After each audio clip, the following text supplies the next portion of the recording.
Turn to your neighbor and say, neighbor, it's not in the numbers, it's in the anointing. It's not in the numbers, it's in the anointing. This is a wonderful biblical illustration of the power of God. God does not necessarily work the way human minds work. Human minds build constructs. They build a performer.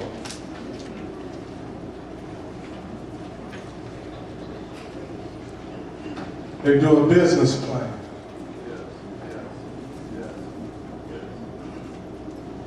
They look at profit and loss. They do financial analysis. They develop a portfolio based on the calculation. We can accomplish this project based on the numbers that we put together. We should be able to complete this program based on the numbers. We therefore show our strength. But brothers and sisters, I come to tell you, God doesn't always work with the majority. Isn't it interesting what God did with 12 apostles? And one of them was crooked. And evangelized the whole world. Isn't it amazing what God can do with fish and loaves of bread? Not much, but fed 5,000 people. Isn't it amazing what God can do when an African-American United States Senator from Chicago, who no one could even pronounce his name, could not only win the Democratic nomination, but become president of the United States? Isn't it amazing how when humanity looks at numbers, God looks at anointing? I was sharing this morning about a medical examination that I had, and my PSA count was above 15.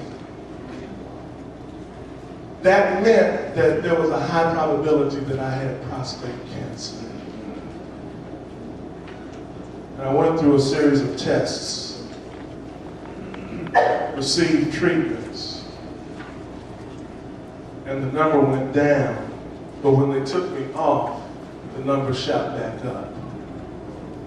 And so the doctor said, you're going to need a biopsy because we suspect there may be cancer. And I left the doctor's office fearful until I began to remember a major car accident I had when I was in seminary in 1982. And doctors said that my wounds would never heal, that I would need plastic surgery all over my face. And the stewardesses of the church, mothers like these, came to my apartment, and I gave them the news of what the doctors said. They said, baby, we can pray that thing away. And I stand here today haven't had no plastic surgery. Wounds healed. I'm walking without a crutch. I don't have any pins in my body. It's just the grace of God. And I look back, that was 2008 when I got the prognosis about there might be cancer in my body. But I stand here today, the last Sunday in September, having gone back for my annual checkup. My PSA is at 4, which is good.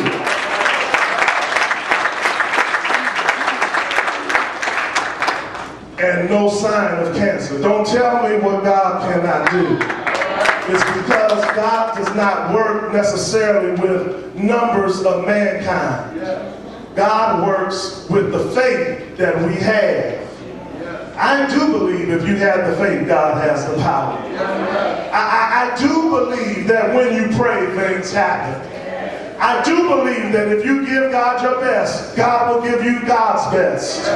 I do believe that there's no problem too hard for God to solve. I do believe God is still working miracles in our lives. I still believe that as long as the sun comes up in the morning and the moon comes up and rises at night, that our God is an awesome God and He will reign. I still believe.